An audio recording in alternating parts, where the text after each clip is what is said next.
Habang busy sa playoffs itong San Miguel Beer at itong Barangay Ginebra at itong TNT ay kapapasok lamang dito sa finals pagkatapos nilang talunin itong Rain or Shine Elasto Painters. Itong Magnolia Chicken Templados naman ay busy dito sa mga trade transactions at dito sa negotiations para makakuha ng mga additional players na pwede nilang magamit. At sa tingin ko isang nakafocus sila dito sa pagkuha kay Troy Rosario. Alam natin na ang mga tao ngayon ang paniwala itong si Troy Rosario ay lilipat sa Converge o kaya naman ay dito sa Barangay Ginebra. Pero hindi pa natin masasabi yan dahil nakadepende lahat dito sa magiging negosasyon.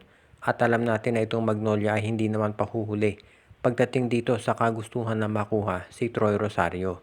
Kaya yan ang nakikita natin na magiging magandang advantage dito ng Magnolia dahil sa ngayon ay ready na sila na makipag-usap.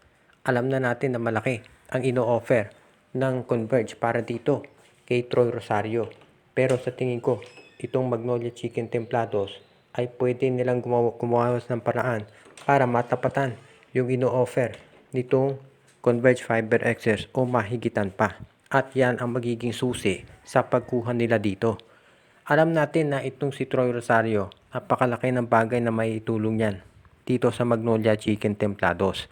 Dahil itong si Rosario ay veterano na at magiging advantage yan para dito sa Magnolia. Isipin ninyo kung makuha nila yan si Rosario, magiging ang lakas ng frontcourt nila kung kasama nito itong si Xavier Lucero at Ian Sanggalang. Magkaka-triple tower na si Coach Chito Victolero.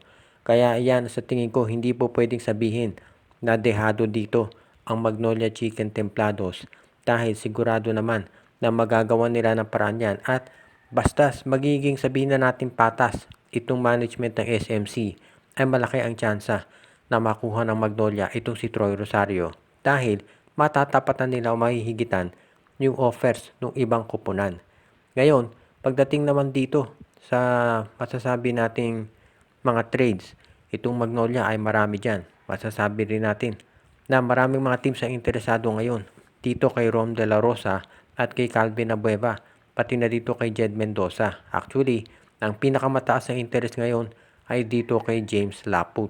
Pero ang Magnolia kaya ay willing silang pakawalan ang nasabing player.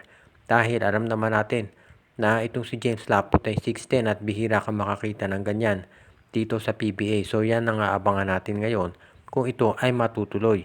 Kung sakasakali na itong Magnolia Chicken Templados ay itetrade si Laput, dapat big man din ang maging kapalit niyan. At sa tingin ko, posibleng maging kapalit ay itong si Brandon Ganuelas Roser. Pupwede yan. O kaya naman ay pupwede rin na itong si Kit Datu ng Rain or Shine Elasto Painters or pwede itong si Kai Balungay ng Phoenix Jewel Masters. Sa mga nabanggit, sa tingin ko pinakabagay dyan itong si Brandon Ganuelas Roser. Yan ang pinakabagay na maging sentro nitong Magnolia Chicken Templados. At yan ang magiging susi para sila ay maging isang champion na talaga. Hindi na masaya ang Magnolia sa pagpasok lamang sa finals. At ang gusto talaga nila ay maging isang championship contender.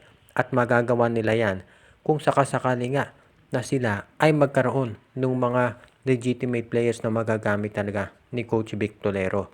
Kaya yung mga trades na yan, pwedeng matuloy. Isa pa tong si Jeric Balanza na pwedeng i-trade ng Magnolia. Kaya standby na lamang ang mga fans ng Magnolia dito sa malalaking trades na gagawin ng kanilang koponan.